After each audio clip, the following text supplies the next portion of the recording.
말씀을 보겠습니다. 예레미야 3장 17절에 있는 말씀을 함께 보도록 하겠습니다. 그때 예루살렘이 시작. 그때 예루살렘이 여호와의 보좌라 일컬음이 되며 열방이 그리로 모이리니 곧 여호와의 이름으로 인하여 예루살렘에 모이고 다시는 그들의 악한 마음에 강팍한 대로 행치 아니할 것이며. 오늘 저 금방 문자를 봤는데 우리 최현희 사님 오셨네요. 미끄러워서 못 올 거라고 문자를 저한테 보내셨거든요. 지금 오셨고, 그리고 저 뒤에 우리 신선호 수사님 따님과 우리 손주분이 또 와 계십니다. 환영합니다. 오늘 신집사님 생신이 월요일인데 오늘 이렇게 식사를 준비하셔서 교인들을 다 대접하시려고 이렇게 마음을 딱 작정을 하셨는데 이렇게 눈이 와가지고 많은 분들이 못 오셔서 우리가 더 많이 먹게 생겼습니다. 자, 오늘은 참된 회개라는 제목으로 여러분과 말씀을 드리는데, 어저께 저녁에 예배에 참석하셨던 분들 이어서 같이 가는 내용이 되겠습니다.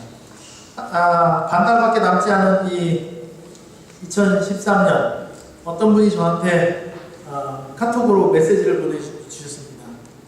그러다가 년을 한자로 쓰셔갖고 인연이 간다네요 이러면서 저한테 보냈어요. 다 못한 것도 많은데 이 년이 간다네요. 새로운 년이 오겠지만 해가지고서 그걸 다 한자로 썼는데 그걸 읽으면서 이거 처음부터 끝까지 욕이구나, 욕으로 읽을 수밖에 없어요.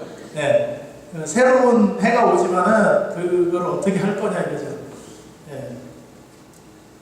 이제 한 주일 동안 여러분들께서 한번 금식하실 수 있는 분들은 금식하셔도 좋고, 제가 말하는 금식이라는 것은 밥을 안 먹는 것도 금식이지만 동영상이라든지 그러니까 급한 이메일 같은 거 외에 내 기쁨과 즐거움을 위해서 하는 것들을 전부 다 끊고 한번 일주일 동안, 우리가 사실 1년을 살면서 되게 바쁜 시간들을 많이 보냅니다. 그래서 제가 지난번에도 한번 설교할 때 말씀드렸지만, 생각하지 않으면 생각하고 살지 않으면 사는 대로 생각하게 된다는 말씀이 있습니다. 그래서 여러분들께서 내가 지금 어디 위치에 있는지, 하나님과 어떤 관계에 있는지를 멈춰 서서 생각하지 않으면 그냥 살면서 하나님을 생각하게 되기 때문에 굉장히 위험에 빠질 수가 있습니다. 그래서 한 주일 동안 저도 이제 핸드폰에 들어있는 게임이라든지 아니면 동영상 보는 것들을 좀 중단하고 책을 보고 명상하고 기도하는 시간을 더 많이 가지려고 합니다. 한 해가 바뀌는데도 아무런 느낌이 없이 계속 그렇게 흘러가다 보면 나도 모르게 굉장히 멀리 하나님과 그리고 내가 목적한 곳과 떨어져 있는 자신을 발견하게 될 것입니다. 그래서 오늘은 어제 이어서 이제 참된 회개, 여기로 오면 글꼴이 더 깨지네요. 틀을 깨는 회개라는 제목으로 여러분들과 제가 12시 반 정도에 마칠 수 있도록 빨리 달려갈 테니까 여러분들 좀 잘 쫓아오시기 바랍니다. 자, 회개하는 말을 들으면 기분이 어떻습니까? 회개하라. 어때요? 김훈 집사님, 회개라는 말을 들으면 기분이 어떠십니까? 착잡하죠? 착잡해요. 왜 착잡하십니까? 회개라는 거는 나름대로 반성의 의미도 있고, 그 반성에서 내가 앞으로 이제 잘해야겠다는 어떤 의지가 또 생기고. 그런데 그거를 내가 스스로 하면 괜찮은데 누가 하라 그러면 누군가가 너 회개해 이렇게 얘기하면 기분이 안 좋은 겁니다. 그죠? 그건 질타죠. 사실은 너 잘못했어 그 말입니다. 너 똑바로 살아 그 소리예요. 그러니까 회개하는 말은 굉장히 마음을 힘들게 합니다. 사람. 교회 다니면서 제일 많이 듣는 말이 회개라는 말이라고 생각해요. 이상하게 회개라는 거를 강조를 해요. 그러고 나니까 아니 내가 뭘 잘못했는데 왜? 이런 질문이 들 때가 많습니다. 그러니까 콕 찍어서 말을 하라는 것입니다. 내가 뭘 잘못했는지. 그럼 내가 그걸 들어보고 그 말이 맞으면 내가 회개를 할게. 이거예요. 여러분들이 오늘 읽으신 이 예레미야서는요, 여러분 성경을 읽으시는 방법을 아십니까? 성경을 읽으실 때 예레미야부터, 그러니까 원래 이사야부터 시작되는 말라기까지는 전부 다 선지자의 그림입니다. 이걸 어디다 끼워 맞춰서 읽으셔야 되냐면 열왕기상, 역대상, 역대하, 여기다가 열왕기상하, 역대상하에다가 끼워서 읽으셔야 돼요. 그래서 요 예레미야 3장과 관련된 데는 열왕기하 22장, 23장 그쪽입니다. 무슨 말이냐면 요시야 왕 앞에 히스기야라는 왕, 여러분들 연도를 따지는 건 아니고요. 히스기야 왕이라는 분 아시죠? 이 사람이 잘한 일은 하나님 잘 섬기겠다고 하고 우상 타파하고 이렇게 했어요. 그런데 잘못한 일은 뭐예요? 병이 걸려서 죽게 됐는데 살려달라고 기도를 열심히 해서 살았습니다. 15년 더 살게 해줬어요. 그랬더니 바벨론에서 온 사신들한테 뭘 보여줬어요? 금은보화를 다 보여주고 내가 이렇게 잘 산다 이걸 보여줘가지고 판결이 어떻게 났냐면 네가 보여준 게 전부 다 그 나라로 갈 거다 이렇게 판결이 났습니다. 그리고 므낫세를 낳습니다. 그 연장된 15년 동안 므낫세를 낳습니다. 므낫세는 어떤 왕이냐면 이스라엘의 남방 유다의 악한 왕 중에 베스트에 꼽히는 왕입니다. 52년 치를 했어요. 얼마나 못됐는지 하나님이 이 사람을 바벨론으로 끌어놨다가 거기서 또 회개한다고 다시 복직을 시켜주십니다. 그러니까 어느 정도인지 아시겠죠? 하나님이요 이렇게 사람을 한번 이렇게 구원하시기로 마음을 먹으면 정말 어지간하면 버리질 않으세요. 자기 자식을 불에 던져갖고 제사를 드리는 거 아니에요. 우상숭배하는 거. 그런데 그 왕을 다시 어떻게 했다고요? 복직을 시켜주는 그런 왕입니다. 그런데 남방유다 역사에서 제일 많이 타락한 게 므낫세인데 므낫세 아들 그 다음에 그 아몬이라는 왕이 있어요. 그러니까 히스기야는 훌륭한 왕, 그 다음에 므낫세 52년, 아몬 2년, 54년을 악한 왕으로 딱 남방유다가 어려움을 당합니다. 그 다음에 왕이 된 사람이 요시야. 그 다음에 왕이 된 사람이 요시야. 8살에 왕이 됐는데 8살에 왕이 됐음에도 불구하고 종교 개혁을 단행하는 훌륭한 왕입니다. 아주 보통 사람은 아니에요. 그래서 뭐라고 얘기를 했냐면 새 왕이 비록 8세밖에 되지 않았으나 처음부터 하나님을 두려워하였고 여호와 보시기에 정직히 행하여 그 조상 다윗의 모든 길로 행하고 좌우로 치우치지 아니한 까닭에 이스라엘은 희망을 찾을 수 있었다고 기록을 합니다. 요시야는 악한 왕의 자녀로 태어나서 그 아버지의 발자취를 따를 수 있는 유혹에 쌓여 있을 뿐 아니라 그를 바른 길로 가도록 격려해주는 모사가 거의 없었음에도 불구하고 이스라엘은 하나님께 충성했다. 우리는 핑계를 많이 댑니다. 상황이 이래서 어쩔 수 없어. 내 지금 상황이 정말 여기서 그렇게 하나님 뜻대로 사는 건 바보 같은 일이야. 어떻게 이렇게 살 수 있겠어요? 라고 이야기합니다. 그런데 8살짜리가 어땠다고요? 8살짜리가 왕이 됐는데 아버지의 감화, 왕이 우상숭배하면 어떻게 된다고요? 밑에는 더 많이 우상숭배에 빠짐에도 불구하고 이 왕이 굳건히 쓰는 바람에 이스라엘이 앞으로 달려가던데 뭐가 생겼냐면 브레이크가 생겼어요. 남방유다가 늦게 망한 이유는 그겁니다. 여러분, 아이들을 그냥 내버려두면 사실 망칠 가능성이 되게 많습니다. 하라는 대로 두면. 근데 이 아이들을 지켜주는 게 뭐냐면 엄마 잔소리입니다. 하지마. 일찍 들어와. 그거 그렇게 할 거야? 애들은 정말 듣기 싫어요. 그 말이. 그런데 그게 뭐예요? 애들은 고삐 풀린 망아지 브레이크 없는 차 같아가지고 가면은 어디 가갖고 정말 부닥쳐서 자기가 피가 나고 머리가 깨질 때까지 나쁜 일을 할 수도 있는데 부모님의 잔소리와 부모님의 사랑이 그들을 잡아주기 때문에 그 아이들의 브레이크가 걸리는 거예요. 북방 이스라엘이 빨리 망한 것은 19왕을 거치면서 단 한 명도 선언한 게 없었습니다. 북방 이스라엘. 그래서 그냥 브레이크에 그러니까 악셀레더를 더해서 과속으로 터진 겁니다. 북방 이스라엘에 나오는 말이 이런 게 있어요. 자기 아비의 죄를 오히려 가볍게 여기고 여로보암의 죄를 가볍게 여기고, 그러니까 못된 짓을 하는데 어떻게 한다고요? 앞에서 못된 짓 한 사람들을 봤기 때문에 속으로 등신 저거밖에 못해? 그리고 더 하는 것입니다. 그래서 하나님이 더 이상 남겨둘 수 없어서 북방 이스라엘을 멸하셨어요. 근데 남방보다는 선한 왕들이 이렇게 가다가 중간에 어떻게 해요? 우상숭배에 막 빠져있는데 전부 다 우상을 깨고 하나님께 돌리려는 노력들을 많이 보였습니다. 그런데 이스라엘이 망했어요. 남몽유다가 망했어요. 왜요? 이렇게 훌륭한 8살 때부터 아무도 자기를 가르쳐주는 사람이 없어도 저 어리석은 우상에게 경배하는 것은 옳지 않은 일이라는 걸 깨달았어요. 이 젊은 이 어린 왕이. 그 다음에 지난 세대의 잘못을 통하여 경고받은 그는 그의 아버지와 할아버지가 빠졌던 죄악과 타락의 낮은 수준으로 내려가는 대신에 의를 행하기로 선택하였다. 그는 좌우로 치우치지 아니하였다. 그래가지고 성소를 깨끗하게 다 치우고요.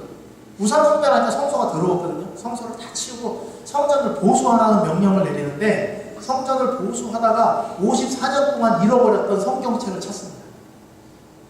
여러분, 옛날에는 두루마기로 이렇게 만들어진 사본을 갖고 있었는데 이 성전에 두는 성경은 제사장들이 맨날 만지는 건데 얼마나 타락을 했으면 제사장들이 성경 둔 데를 잊어버린 거예요.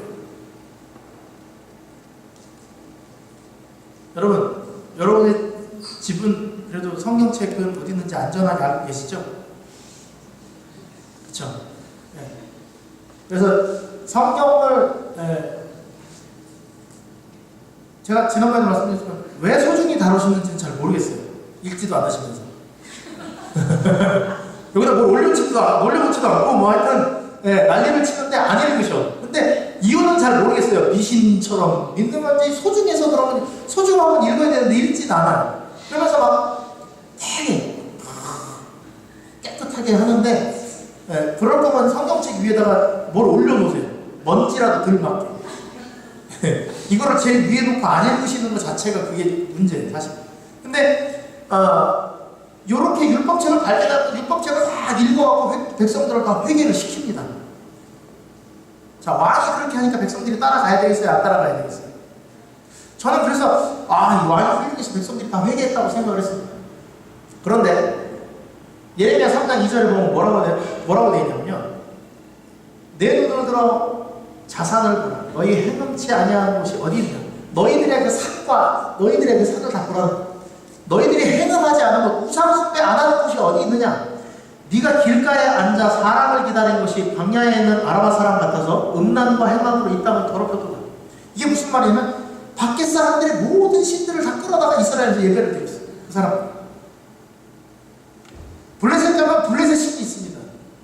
암몬에 가면 암몬 신이 있어요. 이스라엘에 가면 그게 다 있어요. 어디를 가야 돼요? 신들을 다 구경하려면? 온갖 잡신을 다 구경하려면 이스라엘로 가면 다 있는 거예요. 그래서 하나님이 말씀하시기를 이 사람들이 이런 신당들을 다 어디다 졌냐면 산속에 나무 아래다가 다 져놓고 그 밑에서 우상숭배를 했기 때문에 그래서 이 음란과 행악으로 이 땅을 더럽혔도다. 그게 그냥 간단하게 우상숭배뿐 아니라 우상숭배의 예식 자체가 뭐예요? 음란한 짓들을 하는 거예요. 그래서 하나님이 지겹도록 싫어하시는 거예요. 그래서 그 일을 했다고 이야기합니다. 33절. 그러므로 단비가 그쳐졌고 늦은 비가 없어졌느니라. 너희들이 그렇게 우상 숭배하기 때문에 비가 그치고 어려움이 왔다는 거예요. 그런데 그래도 어떻게 했다고요? 그럴지라도 네가 창녀의 낯을 가졌으므로 수치를 알지 못하느냐. 기생들, 창녀들 이런 사람들이 부끄러워해요? 남자 앞에 와가지고 수줍어해요? 안 해요? 아주 음란면서를 늘어놓고 막 함부로 말하는데 이스라엘 백성들은 하나님 앞에서 이 비가 그치고 늦은 비가 없어졌다는 얘기는 하나님께 불순종한 저주가 임했다는 뜻이에요. 그럼에도 불구하고 뻔뻔스럽게 다니는 것입니다. 여러분, 우리가요 하나님 믿는다고 하는데 나한테 저주가 오고 하나님께 불순종이 있기 때문에 나한테 미치는 내 주변의 영향력들을 인식하지 못하고 뻔뻔스럽게 어떻게 해요? 교회 잘 다니고 헌금 잘 내고 내가 공사하는 거 다 하니까 나는 하나님 일 다 하고 있어. 이렇게 생각하는 사람들도 많다는 것입니다. 자, 내가 이제부터는 내게 부르짖기를 나의 아버지여, 아버지는 나의 소시의 애호자신 친구입니다. 어렸을 적 친구시니 5절 노를 한없이 계속하시겠으며 이게 잘렸네요. 5절에 제가 계속 읽겠습니다. 노를 한없이 계속하시겠으며 끝까지 두시겠나이까 하지 않겠느냐. 보라, 내가 이같이 말하여도 악을 행하여 내 욕심을 이루었느니라 하시니. 열왕기상에 보면 요시야 왕이 회개한 것처럼 보이지만 요시야 왕은 회개를 했어요. 그런데 백성들은요 왕이 하자니까 하긴 하는데 어떻게 하냐면, 아, 그래, 할게요. 그래 놓고, 하나님, 당신은 어렸을 적부터 저희 친구였습니다. 네? 그러면서 기도하고 회개하는 아주 착한 모습이 보이는 것 같이 보여요, 여기. 그렇게 막 부르짖잖아요. 어떻게 이렇게 노를 한없이 하시겠습니까? 하나님 저를 불쌍히 여기십시오. 말은 하지만 그 뒤에 5장 마지막 절에 뭐라고 써있냐면, 네가 이렇게 말하여도 악을 행하여 내 욕심을 이루었느니라, 이렇게 이야기하는 것입니다. 제가 예전에는 요시야 왕의 개혁을 통해서 이스라엘이 하나님께 돌아왔다고 생각을 했습니다. 그런데 결국 이스라엘은 망했습니다. 무슨 뜻인가 하면, 이스라엘은 왕이 이렇게 끌고 가니까 따르는 가는 척은 했지만 그들의 마음속 깊은 회개는 없었다는 것입니다. 오늘 눈도 많이 오고 하니까 제가 설교를 막 짧게 준비하려고 이렇게 파워포인트를 준비한 이유가 그겁니다. 여러분들에게 짧게 보여드립니다. 이게 뭔지 아십니까? 이게 뭔지 아십니까? 보이세요? 네. 이제 이걸 보시고 솥이라고 얘기하시는 분들은 그래도 건전하신 분들이고, 아우 저기다가 삼겹살을 구워 먹으면 이렇게 하시는 분들은 이제 고기 구워 먹으면 좋겠다 생각하시는 분들은 좀 다르신 분들이에요. 네, 이런 손뚜껑을 만들 때는요, 손뚜껑을 어떻게 만드냐면 먼저 모래 같은 걸로 거푸집을 만들어 가지고요, 그 틀을 딱 찍어낸 다음에 그 모래에다가 어떻게 하냐면 쇠물을 붓습니다. 그럼 쇠물이 그 자리를 다 채우고 들어가 가지고 그 쇠물, 그 다음에 식혀가지고 겉에 모래를 탁 부셔내면은 안에 뭐가 남아요? 소뚜껑만 남거든요. 그래서 그걸 가지고 만드는 게 이게 주물이라는 것입니다. 주물. 굉장히 단단하고 튼튼합니다. 이런 주물로 만드는 것들이 많이 있어요. 인터넷에 여러분들이 주물한 다음에 이미지를 치시면 많이 나오는데, 이걸 어떻게 설명하는 게 좋을까, 아이들한테도 그렇고, 이렇게 쇠물을 녹여서 부어가지고 만드는데, 뭐, 백문이 불여일견 하나 딱 보면 여러분들이 다 압니다. 이겁니다. 붕어빵 틀입니다. 이 주물이라는 것은 뭐냐면, 틀을 만들어가지고 거기다가 딱 만들어서 여기다 뭘 집어넣든지 뭘로 나오냐면 요 모양대로 나옵니다. 밀가루를 부셔도요, 밀가루를 죽을 써가지고서 쫙 부시면요, 붕어빵 모양, 요 모양 그대로 딱 돼서 나옵니다. 밥을 한 걸 갖다가 다 다져갖고 집어넣으면 뚜껑 덮어놓으시면요, 붕어빵이 아니라 붕어밥이 나옵니다. 딱딱딱 이렇게 돼가지고.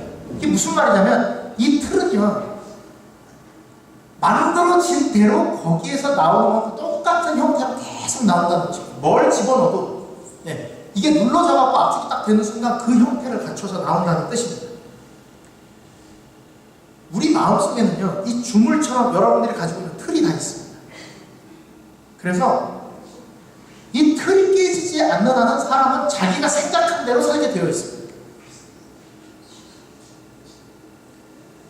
회개하다고 말합니다. 그래, 연말 기도주의니까 회개를 하자. 하나님 저를 잘 사랑해 주셔서 감사합니다. 제가 많은 죄를 지었습니다. 뭔지는 모르겠지만 하여튼 너무나 많은 죄를 졌으니 용서를 해주시고, 이게 뭐냐면요, 내 마음속에 있는 틀을 딱 가지고 그냥 잠시 들어오는 걸로 그냥 누를 뿐인 거예요. 꺼내내면 뭐예요? 똑같은 형태의 붕어빵 형태의, 그러니까 자기가 갖고 있는 틀에 맞는 것이 나오는 것입니다. 건강에 관심 있는 사람은 모든 책을 읽고 모든 말씀을 읽어도 건강에 관한 말씀만 읽습니다. 눈에 다른 건 안 들어옵니다. 이웃을 사랑하라든지 교육을 잘해야 된다든지 아니면 봉사하라든지 전도하라든지 이런 건 하나도 들어오지 않고 뭐만 들어와요? 먹는 이야기만 눈에 들어옵니다. 교육을 좋아하는 사람들. 그래서 제가 여기서 설교를 한국에 있을 때 목회를 할 때 설교를 할 때요, 여러분들이 있어요. 서해 출판부에서 일하시는 분들.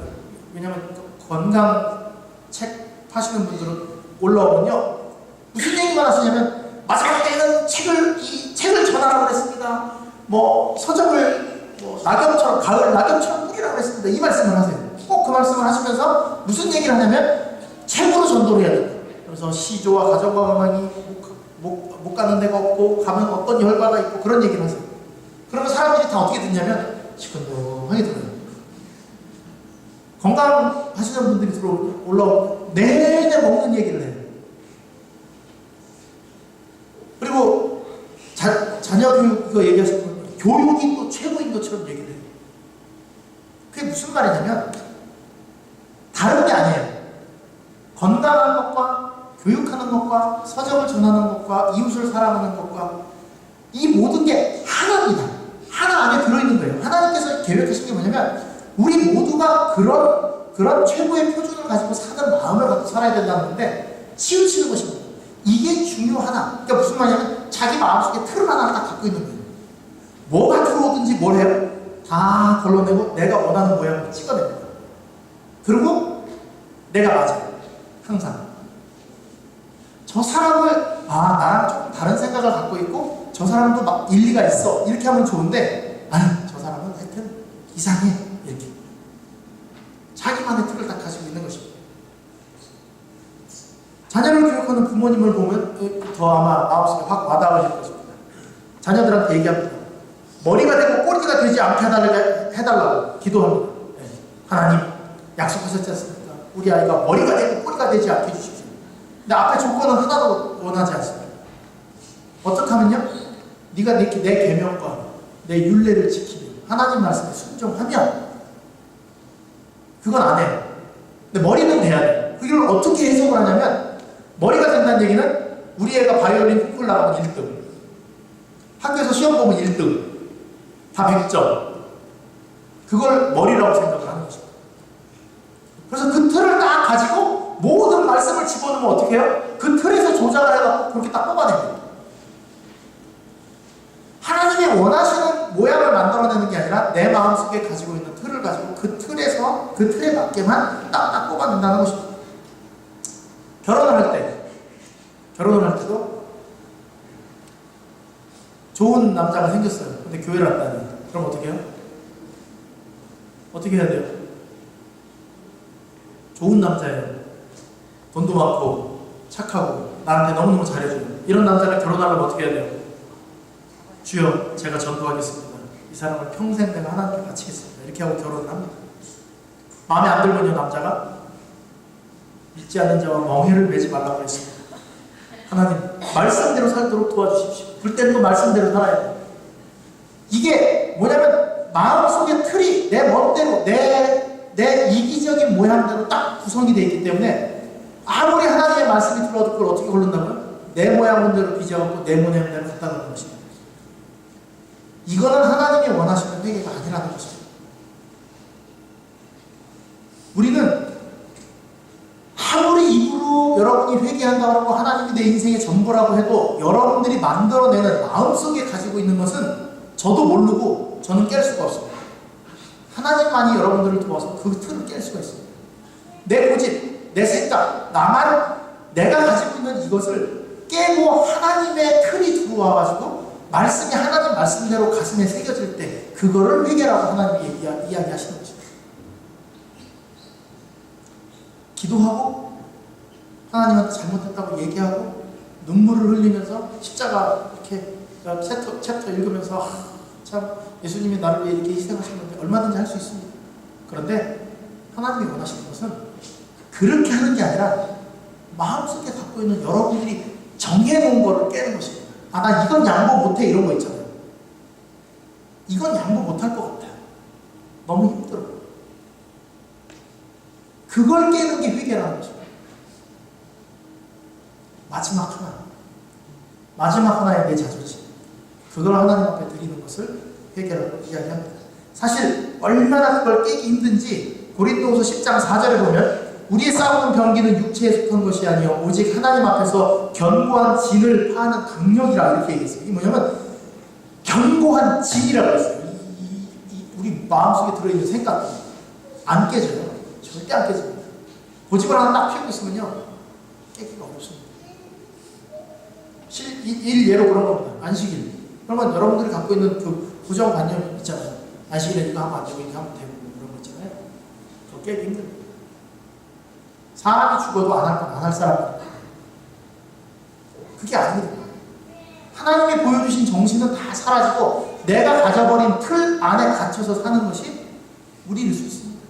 하나님께서는 지금 우리에게 말씀하시기를 니네가 아무리 이야기하고 얘기해봐야 니네 마음속에 있는 틀 깨지 않고 계속 그런 마음 가지고 있으면서 어떻게 나랑 같이 교제하자는 이야기냐 그 뜻입니다. 어때요? 자기 이기심을 가득 가지고서 계속 조건을 제시하는 사람하고 사귀고 싶어요? 안 사귀고 싶어요? 우리는 사실 하나님께 기도하는 내용들이 거의 그런 것입니다. 하나님, 내가 잘 믿을 테니까 이거는 지켜주세요. 하나님, 내가 교회 가서 열심히 봉사할 테니까 이거 해주세요. 하나님, 이거 해주세요. 내 거는 포기를 못합니다. 하나님이 요구하시면서 더 큰 걸 주고 싶으신데 우리는 그걸 깨지 못하는 것입니다. 그래서 자식, 재물, 건강, 배우자, 친구, 사회적인 명예, 예?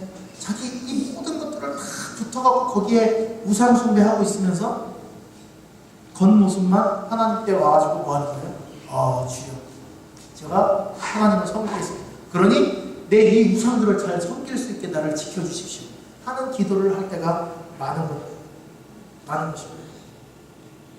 참 좋으신 하나님은 나한테 많은 우상을 허락해 주시는 거예요. 쉽게 얘기해요. 그걸 뺏어가면 하나님을 원망합니다. 왜 저한테 이렇게 혹독한 시련을 주시나요? 이렇게 합니다. 근데 시련이 아니라 진짜 살 길인데 우리는 그걸 시련이라고 생각할 수밖에 없는 것입니다. 그래서 보라, 내가 이같이 말하고 회개하여도 계속 악을 행하여 계속 네 욕심을 이루었구나, 이렇게 이야기하시는 것입니다. 그렇다면 하나님이 진짜 원하시는 것을 제가 결론적으로 한 말씀만 드리고 마치도록 하겠습니다.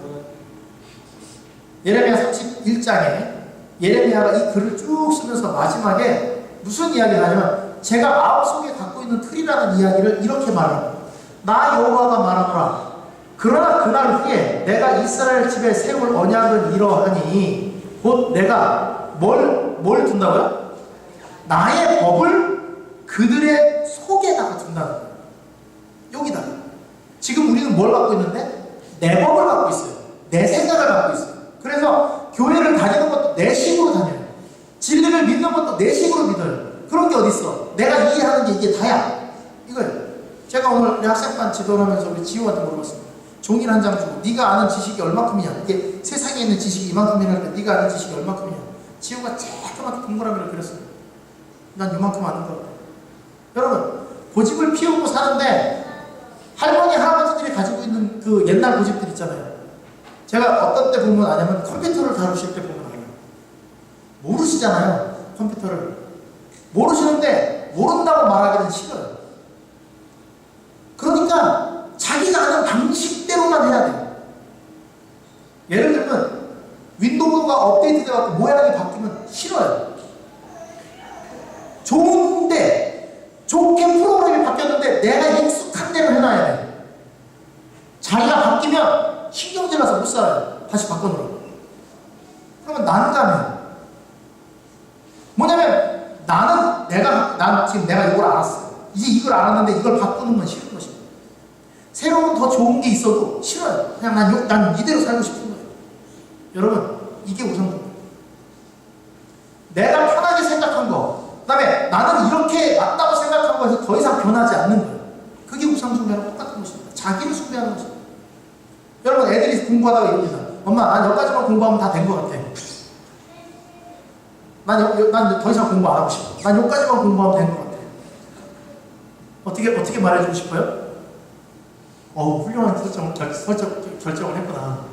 그만큼 알면 됐지. 뭐 더하기 뺄셈 할 줄 알고 가게 가서 물건 사는데 지져갖고 됐네. 그럼 그게 아니에요. 많이 배울수록 사람이 어떻게 되면 겸손해진다는 거예요. 제가 이준환 박사님 좋아하는 이유가 뭐냐면, 이준환 박사 하는 말이 그래요. 박사는 내가 이거밖에 모른다고 인정하는 게 박사가 아니에요. 다 아는 게 박사가 아니고 나는 요것밖에 몰라요라고 인정하는 게 진짜 박사래요. 그것뿐이 연구를 안 했어요. 근데 솔직한 얘기로 뒤에서 하는 말이 그거예요. 솔직한 얘기로 이것도 다 몰라요. 뒤로 가니까 점점 어렵다는 것입니다.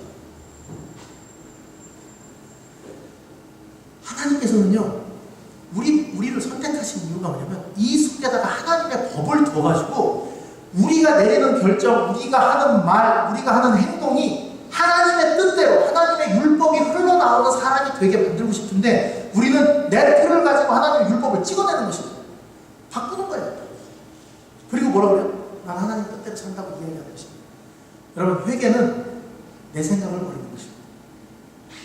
내가 하고 싶은 걸 버리는 것입니다. 그거 참 눈물 나는 일입니다. 제가 여러분들께 설교한 적이 한 번 있죠. 야곱이 형 에서를 속여가지고 축복할 때 이삭이 어떻게 했어요? 이삭은 누굴 좋아했다고요?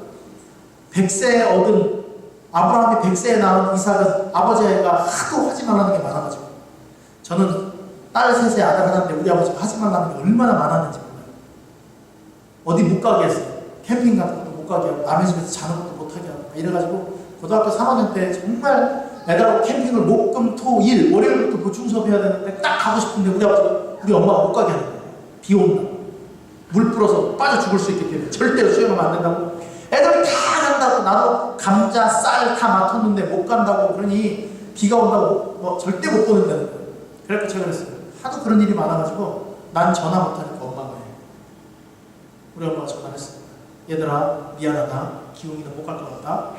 그러니 기웅이 쌀하고 감자 이런 거는 니네가 챙겨가렴. 이렇게 해서 우리 친구 4명이 저를 빼고 4명만 가게 됐어요. 고3 때 울었어요. 엄마 때문에 속상해가지고 여름에. 울고 샤워를 하고 잤어요. 전화가 왔어요. 자는데. 야, 너 때문에 텐트에서 자기로 했는데 텐트 자는 거 포기. 거기 집에서 잘 거야. 버스 타고 가려고 했는데 너 때문에 우리 아버지가 데려다 줄 거예요. 4명이.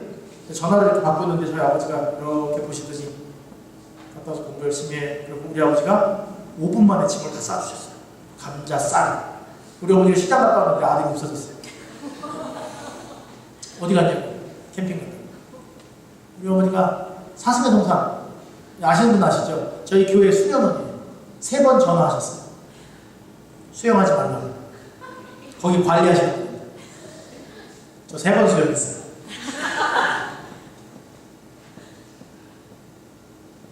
이게요, 그냥 엄마의 그 아들 사랑 막 이런 것 때문에 가다 키우려고 하는 거죠. 그렇게 안 하면 애가 죽는 것처럼 힘들어하는 거예요. 야곱은요, 그러니까 이삭은요, 아버지가 100세에 나가지고 진짜 한 번도 밖에 나가서 못 놀았을 거예요.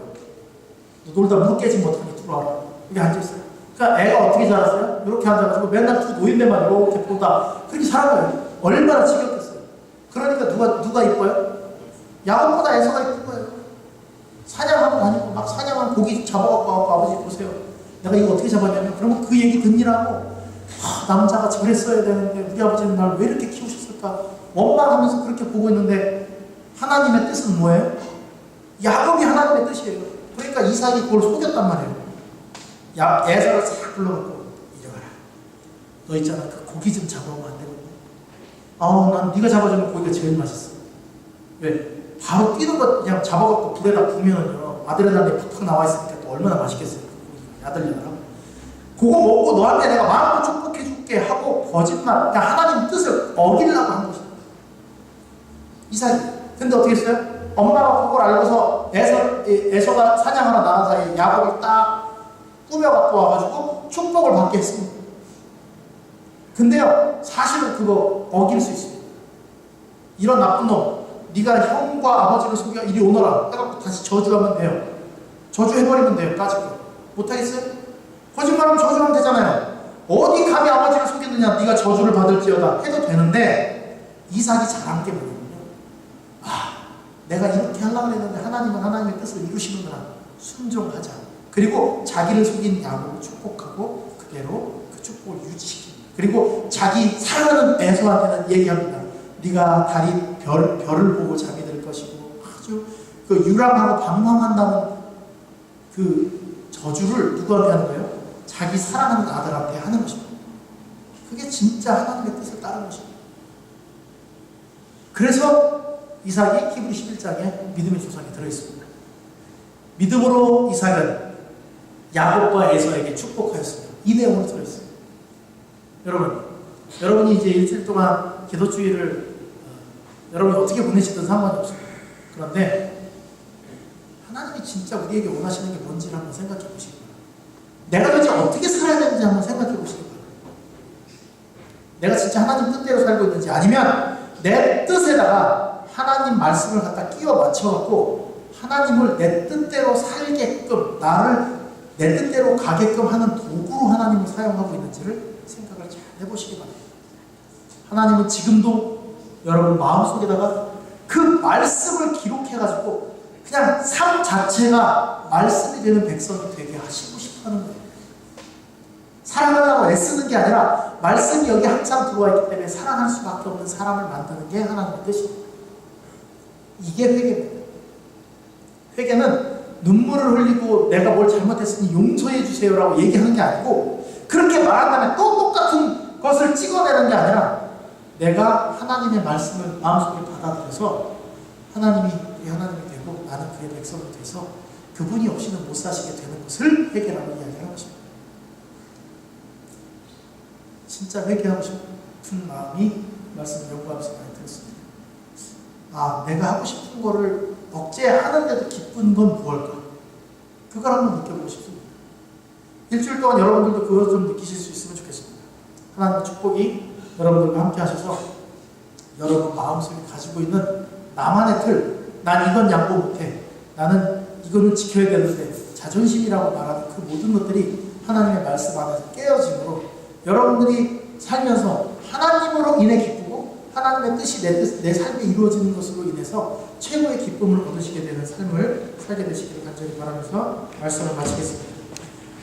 잠시 개인기도 하는